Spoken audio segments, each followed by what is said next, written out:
Yen yakro. Sikka FM. Track wine. Yen yakro. 89.5. Sikka FM.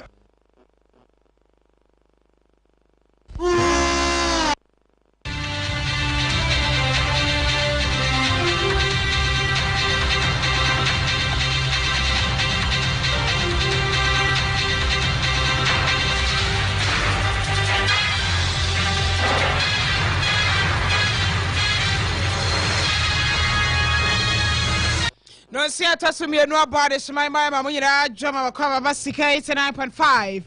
anyumere no sia kase boso anyumere insama hodo a edi ahim dia de ncheche dia da na ebu da mbales wo memu na doso pa bebrebe so atwe hunwi bia sakatu so batan dem niema niasa wotie no yensa ntwerefo kina pesam fo falas na koje boso so mayen yatena se be kenkan ni nyina so mo kase kwanso.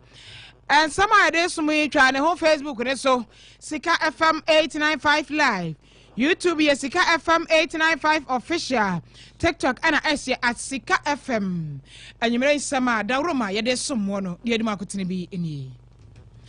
Ghana buy Adia Baba to just ko buono. Watum. Ejumara project yin so a flagship initiative for banyi na ede eba ye ka say o ma hwehwe mu a yi emabuna djuma eba ye 10,000 ene de djumadi akoso a wo epa ho entuma mra shabedam udam kuma no chese abanwe ba akonwa so yi woni afede ne so na so afo no de oman no eba ne ho ka ye tua ne ka onomom abo ye ka aye Sam George na se video bi na media ne so na video no mu sam de uhu se wo kirekire ni bia wo kira de wo okaja krom ano ewo ja Sikka municipality wo ti region mu honom ene wo teacher ni wo sen abaya school ni bi so a enya sam keto who is there energy as a crat aba teacher ni odi info Richard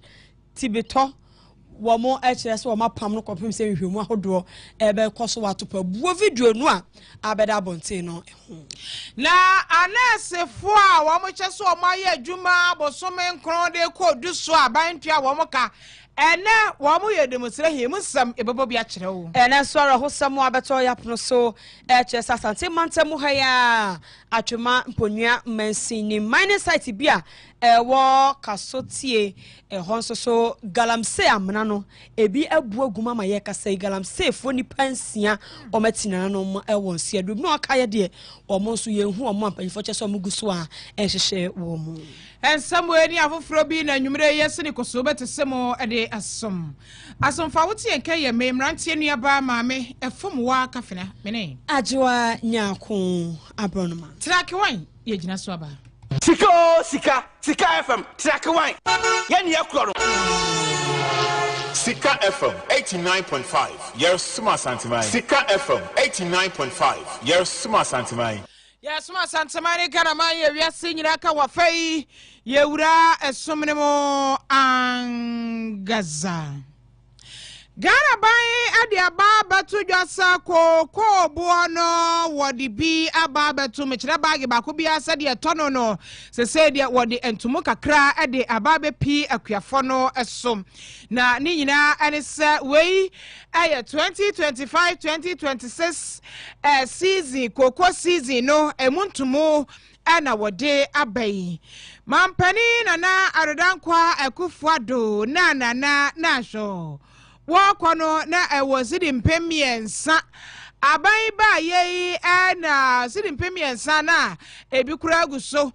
sidi ohani ade gugugu akira abai ba ye ene wode 128 babe ka ho amanfo torotoi pa sa na ba we pa sama wo kan ne ba na chide chira guafo no na abetena so ama meche ya 128 ba na ade kan ho ma ne kodu 3228 70% dey atwe ene wada ada guafo na wa ye say manfo twabore ya ban pa mo huro ne kwampa so anyade we no wantum kura ankamfa so awoso na enai de wode ntum foforo aba wo che say se yanto koko bag baako 3,228.70 bia bio na mom yeton 3,625 eho na watam ade akwa na wo kyese we nyina da ntumu no de ba rekɔ ha mu nkyemu mu a ha mu nkyemu edumienu ne akiripo mienu ne nson 12.27% na wode atomo we kyese koko ton no baako bia na ye tono 51,660 no se akwa pagya adru 58,000 per tono baako bia no sa na ye tono na we nyina a kire se hyehyɛ aban no aye se de beya ebema akuafo wo mo so wo masetena mu atimi adi yie ntia na wo manfo resafo Dr. Kase3 6Pm wano na churches antumu foforo ya aba ene hyehyɛ aban no wo ka ho. This announcement, as we informed you, was based on a forecast of world market price and a forecast of a certain exchange rate. Subsequently, we have seen some changes, and it's important for us to meet again to review the producer price. We have subsequently conveyed that meeting, and we are pleased to announce a new producer price to take effect from tomorrow, Friday, the 3rd October 2025. It is my singular honor to announce that on the basis of the changes that we have affected to the forecast, the government has taken a decision to increase the producer price of cocoa to 3,625 Ghana cedis per bag, or 58,000 Ghana cedis per ton. Enti my photo sound for say men can't pieces no. Hey, what is honey anymore? Pieces no more to cocoa from pieces for a piece in a cocoa cratcher. Cocoa cratcher for no. Also men can't chop 50 and a second. Okay, I say 50 near. Oh, China, Sammy, my women are never carry cocoa. Now, what carry we pay a buff from a famano. Unim na kwa fabo da da man otumi ne botwe de man ye achemfo nso do mo botwe ma so pa etifiti o chena ko Dr. Kase3 6Pm hse ebo foforo no na eye atwuma yefa kase ebo ko ensam foforo mai aban yi so ba ye kire se program ba ko a obepa hontuma eye adwumawura project o se adwumawura project mobuna wo mo akasa enya risuade hunu a omo akasa ewo adwuma bi omo pese omo ye ene ne o meka champanyfo se me adwuma we na me pese me ye adwuma we na menya ho nimde na me pese me bo mu bra ne omo gi bebre gumu a na ne panyfo ahrem ayibi no omo yibia no omo mo muska aso omo sene ama moburu so omo akasa enya wo madwuma aye adwuma project panyfo alonche na dai na adwuma ahodo bebre amaburu bebre de ekwa maburu de kwa de na ebro 100,000 na so omo ahrem aso so a ajimu 10,000 mabunu na omani swade hunu ni nwuma hodo mpese omo ye nyina panyifo agi atomu asese die omo atrese omo beso omo sene ama omo so ani swade hunu abam na boa ama maburu nya adwuma nye ewoye man mu so ate every oman emu enedai na matriculation any onboarding ceremony ekoso edema mabunu we first batch 10,000 a omani swade hunu aban na so omo sene a omo so ede ebam ne na dwumade no koso ede ema wo Vice President Professor Jane Nana Opoku Ajimai on a call Jumedina say Ekokasaye Intino. The selection process was deliberate. The selection committee was made up of representatives from respected institutions in government, academia, the private sector, and development partners. They worked diligently and transparently to identify individuals with promising and sustainable plans. The 10,000 beneficiaries we celebrate today are not here by chance. Rather, they demonstrated potential, determination, and a readiness to embrace the task ahead. The Ejumawura program is more than funding and training. It is also about creating an ecosystem that gives entrepreneurs the tools they need to build. And yet, Vice President Professor Jane Nana Opoku Ajema was say Mabunu and Pem Dunua and Penny 4 AU FASA programming and we chance and Wamudinya yet. Yes, I'm free Habian Wamudi ye womo and Penny 4 Aquadare and Wamotina Sen almost same one. Almost shady initiative no yet in a jumano obey him one di here power so moboa and wamashe moisa and pim duya almost so massing almost any swadihunum abemenuachi and I see you Edema Ghana Chamber of Young Entrepreneurs Ora Sharif Gali or no so Esra Binesa na Enkodu 2026 I fear Besimu the Jumara program no omiem na fe e mabunu bebre no so enyemu emfaso. Your presence here today is not just ceremonial. It is an indication that this economic empowerment is of highest interest to you and the President. And so we are happy to have you here. But let me also respectfully and firmly ask that, Mother, when you go back, tell your ministers, your committee on budgets, that your children, that's the youth of Ghana, are saying that next year we want to see an upscale of the Jumawura. We want to see an upscale of National Entrepreneurship and Innovation Program. So in the 2026 national budget, we are watching. Why am I saying this, Mother? The young people are very interested in what you are doing. The interest is growing, and we are looking up to you and the government. So we want to see a lot of good things coming out next year. Jumara project penny 4 million na afisa say na kind budget here. Na better see a Chesika be the kwako swasene ama mabudodo no so enyemo emfaso Ora Sharif Gali ono ene CEO Edema Ghana Chamber of Young Entrepreneurs. Ya toa kasebono aso mi ransom fofromo na mra shebedwamo dom kuma ene kirese osofo a ohwe enkita wodie ena fe abefo ntintafide ho samso wo memo Honorable Sam no te George wonu kroyara na eni ngo prampram na shebedwani papa ontuni hwade so sack me every day sack me ono kasa ntuni hwade so ontuni hwade so dom kuma na kirese adwuma na wo ye na kasa obukro mu hu so Sam George kasa tenten sa no akasa di kro mu era mini DSTV fo abeka womuntie ye no montete ne so a pam wo na mama 30 days na mama say ani atewo committee na fa hi na kosi hi dom kuma ne sakasa tenten sa na wono bo Sam George kasa antoponko na say wasa akwafa ho asema ba na me dia see before omonsom Ghana for ye na fa hi na kosi hi afedu ababa kasa DSTV for my Ghana for nice package ya chese package no so be mada the whole West Africa Ghana kwa na DSTV for omoma ya sa package no ni nyina ne se de wo ye de eno na abetua na mom omo de channel ne foforo de ababeka ho ohun sika wa save wa kire sa asemu mu sa mafo so omo ntiase Honorable Sam George according to the nchirem no ente so ba na fe channel no so ye de bia ka mo ho Ghana for this dabi unchire mo na wo chire no sire ya ntiase o enti amad mara shabadwam dom a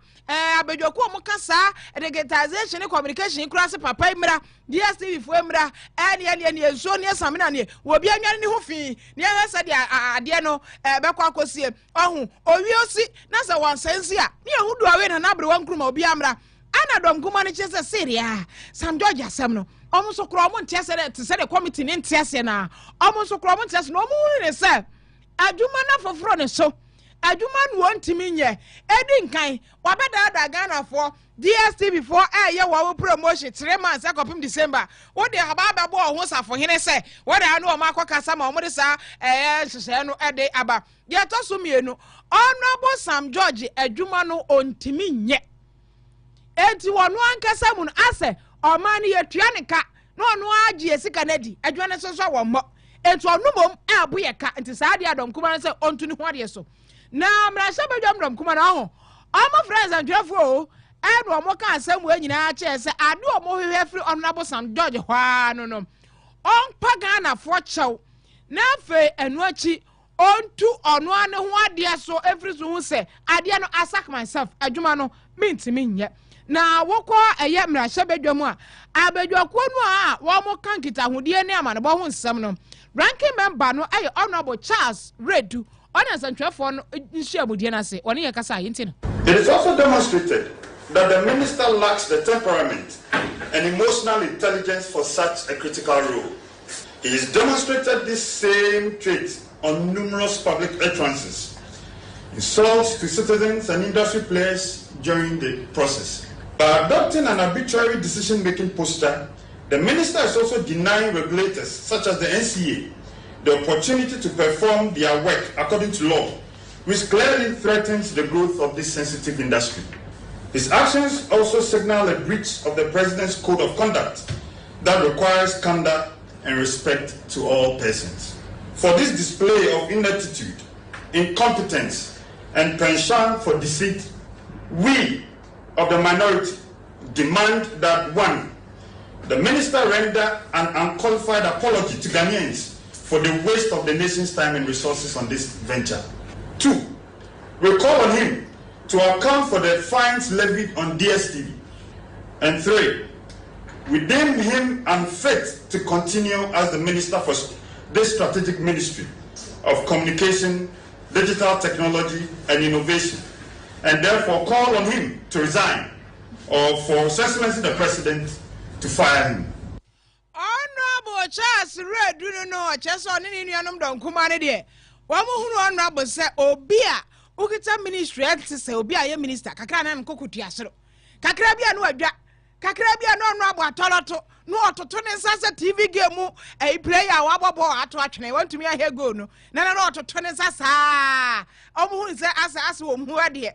Titu Pade, a multi 100 for the DSTV for your normal dealing. Oh, almost Papa Nimuadi. I first almost a Jumana crown on to me. Oh, minister, while wasting your time. Or wasting your time with dear Sikka Kase3 6Pm. I'm not a pagana for show. Oh, yeah, sack myself. Once I can have some penny sack me every day, sack me, my penny pamono. Ah, sir, and a mudon kumano, almost say. Yes, I can say about the so called and Masiaho and some way the same video be and I'm taking video so now video who say or chire ni be just say ni din abetoja or the ora info Richard Tibeto. Now, already between was sent to cool neighbors who were from office, and then we'll be passing J. I was cool, you know, so, and then we'll be a temple man's video, yeah. Just a well, who I just were born at Jubilee, yeah, son, who is there. Next, who is there, Nessa, only by Conway video and cry, every unnecessary time,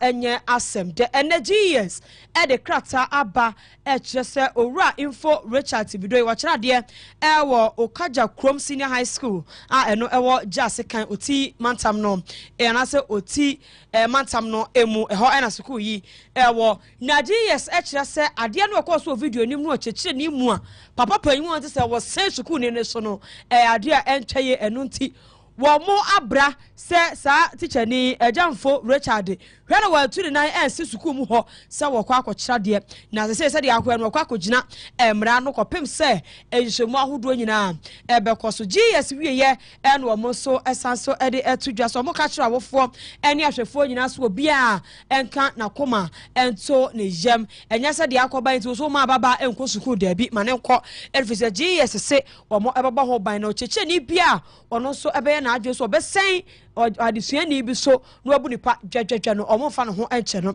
ombema emra no ene no edi sede etie na head of GES Public Relation Unit Daniel Fenyi wono na onisemi etudwa entie no. We have interdicted the teacher in question. In fact, at the moment the information we have is that he is a science teacher in the school, even the head of the department, and also there's also patron of the school. These are preliminary information that we have received, and so we have first interdicted him, and then secondly, we have also prohibited him from stepping foot on the school premises. Currently, he's he is undergoing, or let me say the video is undergoing strong investigations at the Regional Education Directorate, and we expect that in the next coming days they will be done with the investigations. Then the Ghana Education Service will dish out punishment as per the code of conduct guiding the noble profession. Noble profession. Noble ni adwuma ni die wom, bako ye ne breo. Emra no abata kyerɛkyerɛ ho no oticha ni mfoi o akwatra won de watwa mra nim kura di ato aso a ti omo se emra no ebo adekyerɛ ne adesua ho eban no okyekye ne yafom ti omo twe na sensen kopem se nhwemu ahodo nyina ebekɔ so omo bra no se wa na sukuu mu ho wansiwo so okwa akɔkya de owie ye en wo se abayiwa ne so anu oda form no cheche ni bu ne pagu ne so no akoba ne se akra no wanya psychological trauma na niema etu omo so guso a omo bo na kwani se nyina so se de be abaya kama ono so ebesan esini de mbiomie ntie no so. In fact, for us, anytime learner is caught up in such a situation, we consider the learner a victim of the circumstance or a victim of the situation. And so we have a guidance and counsel coordinator in the school, and then we have one at the district level and then at the regional level. Indeed, because she has already completed school and has left the school premises, enriching her is now more nuanced than if she were still on campus. But we are extending all the necessary support to her. I mean, of course, because her face has gone viral, her image and all that. And if care is not taken, such students will fall into depression, get frustrated, get emotionally down and all that. So attempts are way in place to ensure that mentally and emotionally she is supported through this process. Nessa Quadano, asemi atone so you forces say egu akwemu a akoba ne say stigma video ne ye nim na emo bi onim ne de fese de osi da ho ne kra na bo se we ya so masia ti se omo ma ne ntena school omo ma na kofia omo so mo abi agi yes de beboa ne bia ama sebe na adwen ne enkofa ma se obadwendwen ho a na afi wakodi ne ho awu ne ti no omo gusu a de hye egu akoma mo de taba ye chi se de be ya de ocheche de na famu yi obehwe no no so nani asan etumi agi adesua ho bi wadwa. What can story ne kama, especially last one na na kan say the be ya onkodi ni onkodi usa akoba say stigma yes bi say ni sia ya na yo ahia ne dia adwendwene umbetene trauma nsa won so ne I know ne stigma no. I know ne stigma stigmatization. Okay, stigmatization. So woni wono kwa we na oh video sa tafuma mi bi ko ye video am ne ni efi obru 60 years anu anya abranti bi ko sandi aman ene ko to tafo boys so wo ye video enya hwe ya me ka meti ase ko to boys we for no platforms yes nenye tina stigma na ma me ne bamenti se adwa enya ni pa e ben wo kasa kire ne ye ka obetumi ayo bibi untimi hye dem nkwan na akanyina unya pi nipa so re mvi asem ene ne kura na akyeyire kura se adwa timi nkwa solo untimi nyesi obi hu se nipa no kasa na se de obesi ahwe wo no awe kura kwa so ko video ya who is there wo hu abaye ni mabaya so ni na ne wo school mo nti obi ni no chacha fo ne kura koran die aketua na suro mo hweyo na do ka kire wo ka ya mo so odi matem so ka no kuro aketua na osuro kale pa ke kasa teacher ni na ebe ya o fere kra adwa sa ta so na no ba sa ta so na no mo dress nye fe kra o na mo nya nkwala na ko sa ta no mo dress nye fe kra o wa chocho go ne de wanyini kra wonche aprogo ne de teacher ne de wanyini kra wonche bo life ko kan yo mo shine shoe ke kasem up and down into grand so mo ba yesto yesrem ono die suku ni die enim odi opoma na ba bi dia fa pie na jase kan ho ma ye gu opa wo mu nkosko mo sua ne police ebi to pa jase kan fo ma ya omo ho akono teacher ni na o sukuni na sukuni die madaroma aya mo fanko maya so pie kwa abonti egofo anyina o maya kra do so omo beje mo fanko ma o beje no o ma nyini o motowa no matter what enko mo so debi anazi GS for so o ma interdict way ya wa abebuebu okroma se opanyini akola nya asem a ye ne akola na difo emre mu so de wo ne akwara se wote asi o wenko de ya na sabe ni adwuma so wo ya virgin so wo nya virgin so wo kora na kan wo to ho pini wo and then mem for the fact say o ye disuani a wo yo chechire ni na die wafo ndie o musu code of conduct the interdiction na ya interdict way no na me akono okotwetwe no fo no ya pam because we dey dey wan tweko atata nyina bamu oye wi ayi ansa na wo be bisa say obi esan ne ho wi afi na o baby say on setama na de ni gina won tumi am say who is there o say akonipa ne video che ma no na adwen ni ho me gire say ni pakro ne so ni phone ne keka ne ho sa ankofo ye ne ayi sa yellow phone say o ma messages o phone low battery kra no mo ntane o message say o phone low battery me gire so obi send the message o na ya na o complain o say we ya ment was so we hear radio so ti ase na me phone wo low battery kra mo no be dem so phone low battery omo per messages too much ti ya chere for no enye me asandi momo o be kona de value customer na bufo bi ehie no me yellow ne me de wide kan e be hi yellow de e be ba momo o be ko biem na de value customer e me hi keke omunya na ti akoma de be omunti me so ya advert tajwa teachers for no yakasa chiro ma omo de munnim adwuma ne ho mra nkora ne so bi ye bad o ti mo ra mo yo ni bad na wo ye ne ene de memo ko gira mra ne mo ati ko ka se o ena ohumi ana o sheki ne to ohumi ana o yese se de adwa ka on na be ka wo to masa enim enti to be on the safer side me say ya ko adepan for ne no mo asua omo ko no omo di omo fan ko omo so eno ko adwa ka ni mu ndo mi semu nim na mama ya time so mo mpe papa meme omo na ye adwuma no ndo benya kakra support mo nko de ha dwen se ya no ma ware ba ku na ne ring is shine ba sa o yire no ma na ya mo nwunu mo ho kakra ya emotional trauma ne nkopo mo yire no mo ma oho so ese psychologist ni bi ko mo so because enye easy o wadwa stigma enye easy psychologist open ina kan say is happening ya to aka se body so na some way dey be ka afa na abanti ne ka headmaster dey assist dey ntwam na Mr. Mfojo so dey wo dey aba be so me say ana dey social media na phone no obi akita bi onto ye yi no ahwe kakra bi wanya asem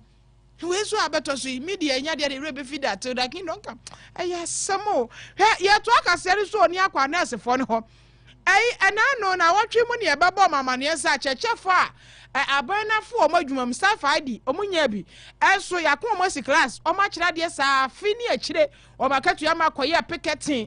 ma baabi omodi wo petition ko nyina so obia na asam okan ye obia ni obia de ahia wahu finance ministry ka kire mo say ade no de any budget mo until next year 2026 na mo hwa kwan say ebeba budget mo ade anche na nurse fo ya womo so amaye adwuma bosome nkro de ko bema bosome dui womo so akwa yi womo de eche se hey ye ni ma teacher fo eye monko ye so saada yeso ye adwuma saa bosome dunie ye nya katia ni wompo kwan se kura ye nya mpo ye de bia so kura fo ka ba adwuma so de bia ye ba adwuma aba be mia nkofo kro midwife fo wom tini ani wo ma ba hwe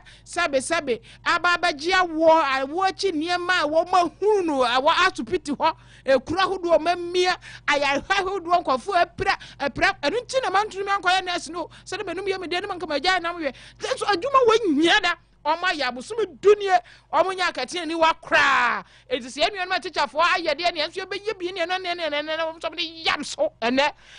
ye picket ibia kira abanse yesre mu ada yeso so kwam de ente se de enu ma teacher fo ye kwam de wo mo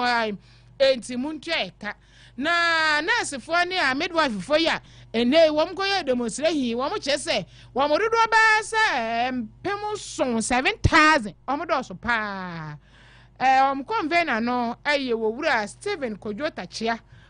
wanda kasa yo wude enkotie nsema wori tudwai. When we started work, it was actually a total number of 13,500 that were recruited out of the 15,200 financial clearances. And it was in April 2025 that some of our colleagues started receiving their salaries. And as we speak now, a little over 6,500 have been paid, but the remaining, who are close to 7,000, are yet to receive a salary over 10 months now. We have made series of follow-ups to our employer, the Ministry of Health.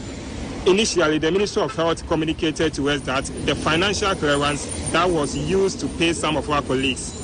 ours has expired, which was new to us. But the ministry communicated that it has written to the Ministry of Finance to extend the clearance so that we would be paid as well. We have made series of follow-ups to the Finance Ministry as well, but they are not trying to be clear with us. They are trying to hide some things from us. We've engaged our employer, the Ministry of Health, still no positive feedback. We have had a press conference and we issued an ultimatum to the government that if by September 2025 we don't hear anything from the government, then the government is definitely going to hear from us. Last week we were in Tamale, Northern Region. We did a peaceful demonstration. We submitted a petition to the president through the Northern Regional Minister at the Northern Regional Coordinating Council. Since then, the ministries have called us, but then we have not had any positive feedback as to when they are going to pay us. Enti anasi fo womuni ya ojina omanemu ni omukasa eno Stephen Kojote chia eno wacheche baby omako aseri ya emfoye na eno omopetition no omuribi ekọ eye asoye hwe Sikka Kase3 so afọ abedi echi a wo sa asoye ho Honorable Thomas Nyako Ampem o che se ombe ho masemene ho aka. Your issue is being addressed. There are a lot of legacy challenges that we inherited, and we are working earnestly to fix all of them. In the next month or so, the Finance Minister will be in Parliament to present a new budget. Issues of health, workers who have not been paid, not just you. There are even some doctors and others are seriously being considered, and you are going to receive your salary. We appreciate the work that you do for Ghana, and I'm sorry for those of you who are not even well, but have had to walk all the way to here, to this place, to present this petition. It will be given the needed urgent attention, as you have stated, and you hear back from us. So for better chow here Sikka Kase3 Honorable Thomas Nyako Ampem and wachi woman the petition even so ekoma so for him pomre samso ankasa Honorable Kwabena Minta Akando and so say and wakachire wo. We appreciate the challenges you are going through, but we as a Ministry of Health will continue to work closely with the Ministry of Finance until all of you are paid. And so I have heard a lot of you screaming when. With the greatest of respect, allow me to get back to my colleague, the Minister for Finance. Let's put our heads together so that we can give you the final deadline. I do not want to stand here and give you a time and say next week, and when it's not being fulfilled, it will be construed as we have also, disappointed. Honorable Kwabena Minta Akando, Mikrom Sahinin say, on to me, share a nurse for any one can't so, ebia na watch a besimono. Busumi ya wiye ana ontuminka he okana sa memua ni tibete ahweya no masa akogaje ze ho kwani ompesa asem ni biem enti we de osra wo mu a da Roma omu ntwen na woni finance minister enko force ehwe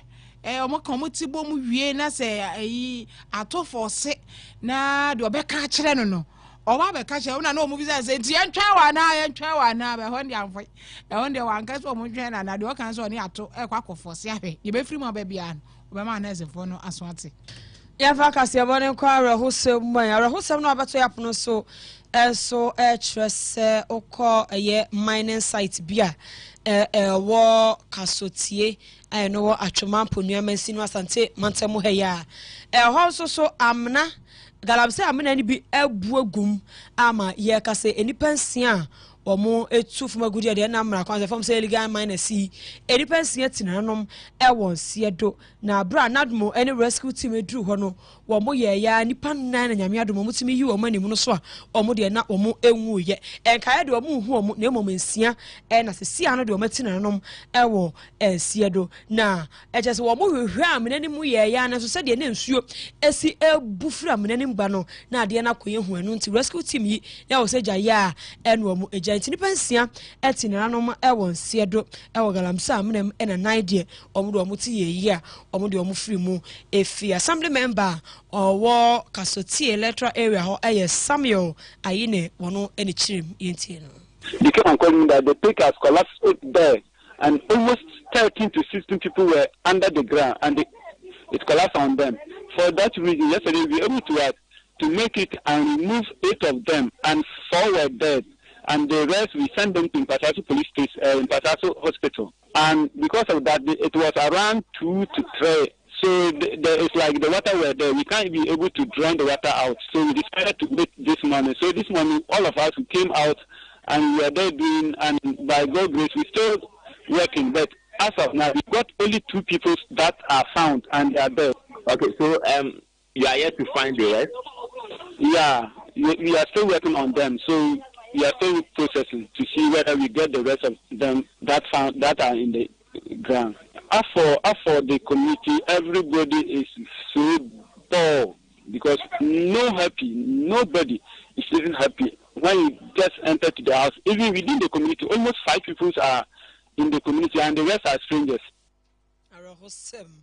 Enieti or the Samuel Ayine wono assembly member ewo Kase3 electoral area eno de arosem otu jaro se no na see no na ade ni pensia ne tin no mo nsie do na enan de omo yi omo do omo ko hospital no omo hoye anope omo sa akoso ko hwe ase na nsuo ne yenti eno ano mantumi anwo ho anope omo ko ya nipa mienu emu mienu eno ma sen hu e de account foforo ka ye de omo hu omo to omo gusua ehhehye de betima ba bianso ebema etifo ate Jano amna pa na ho meti. Ohia na ho meti se de amna ne hu tite se de nsuo no si so no si pufri mu bana. Ba ni se ni nyina echi nipa wuwo mu no. Omba akoye adwuma no.